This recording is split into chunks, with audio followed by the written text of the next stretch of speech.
Je travaille dans 2 services différents, donc j'ai des activités cliniques d'évaluation au centre de référence, donc c'est le service de diagnostic, c'est la porte d'entrée de la plupart de nos bénéficiaires. Ils arrivent en se posant la question est-ce que j'ai de l'autisme ou pas, donc dans le centre de référence qui s'adresse aux enfants, adolescents et adultes avec suspicion d'autisme. On va procéder à tout un processus d'évaluation.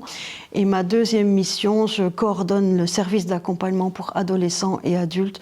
Donc les services d'accompagnement répondent à la demande de personnes qui souhaitent un soutien psychoéducatif pour développer leurs compétences. J'ai quand même toute la partie pédagogique, l'accompagnement des résidents au niveau de leur projet de vie, au niveau de tout ce qui est vie affective, relationnelle et sexuelle. Donc c'est vraiment une partie pour laquelle j'interviens quand même au niveau d'entretien individuel, d'animation de groupes de parole, d'entretien de couple. J'ai aussi une consultation privée, donc en orthopédagogie et psychothérapie.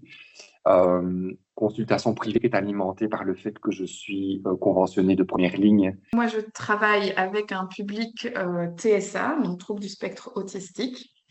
Ce sont des enfants de 0 à 18, 21 ans, ça dépend voilà, sur quel centre je travaille. Et la SBL s'appelle le CAPAL, donc c'est le Centre d'action pour l'autisme en province du Luxembourg. Et je travaille à 4/5 sur le CRF et 1/5 sur le centre de diagnostic. J'ai voulu un peu me recentrer aussi sur vraiment le secteur du handicap intellectuel. Et donc c'est comme ça que j'ai postulé à une offre d'emploi de responsable pédagogique dans un centre d'activité de jour à Bruxelles. On est venu me chercher et on a été intéressé effectivement par mon CV qui mettait en avant le fait que j'étais psychopédagogue et orthopédagogue clinicienne. Voilà, ça c'était un plus pour le pôle. Et donc je suis rentrée, donc il a fallu vraiment 1 an de transition et donc ça fait maintenant ma 2e année que je travaille au sein d'un pôle territorial.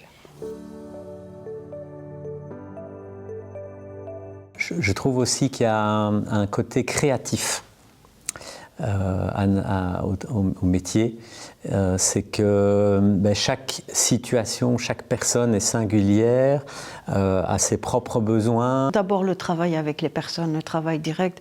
Même si j'assure la coordination du service, j'ai toujours du travail direct avec les personnes parce que c'est une vraie ressource.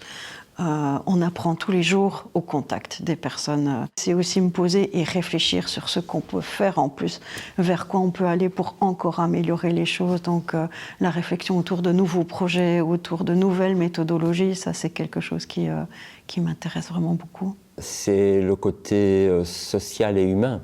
Donc c'est vraiment le fait de travailler avec des personnes qui à un moment donné ont certaines attentes, ont certains besoins, de pouvoir construire des choses avec ces personnes, de pouvoir les voir évoluer. Clairement, chaque journée est différente et donc,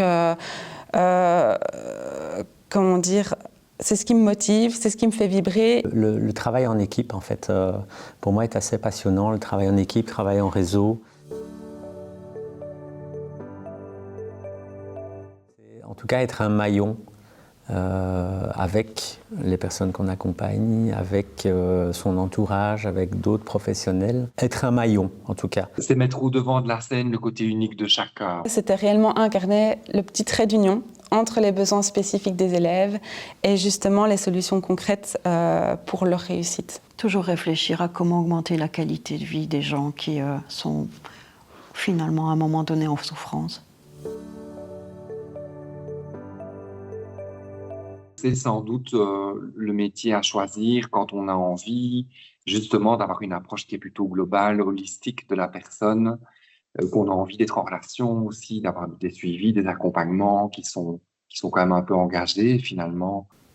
Moi, je trouve que c'est un métier qui est tellement valorisant parce que tellement varié, tellement riche en contacts. N'ayez pas peur d'essayer d'écarter un peu les lignes, de remettre en question les dynamiques actuelles pour montrer qu'il y a encore une autre façon de voir les choses et qu'elle est utile. Pour se rendre vraiment compte de ce qu'on fait au quotidien, de ce qu'est vraiment le métier d'orthopédagogue clinicien, il faut être sur le terrain. Soit par un stage d'observation, simplement se rendre dans une institution ou dans un centre, quel qu'il soit, centre d'accompagnement ou autre, et voir ce qu'on y fait concrètement. Moi, je conseillerais aussi peut-être de se renseigner, se sensibiliser au moment des journées qui sont consacrées aux étudiants, style Job Day, des journées de ce genre-là. Et puis aussi, je dirais, de se renseigner auprès d'associations qui existent. Je pense notamment à l'association francophone des orthopédagogues cliniciens, qui est une association finalement qui est là pour promouvoir les droits des orthopédagogues cliniciens, pour représenter aussi le métier au niveau des différentes instances, autorités, organes consultatifs de la santé, mais qui est aussi là pour renseigner les personnes, alors les étudiants ici en l'occurrence. Et je pense aussi que si on est une personne qui aime bien relever des défis et travailler en collaboration avec d'autres professionnels, c'est vraiment de pouvoir justement essayer de chercher des solutions qui sont adaptées aux besoins éducatifs des élèves et que du coup je pense que réellement la spécialisation est faite pour eux.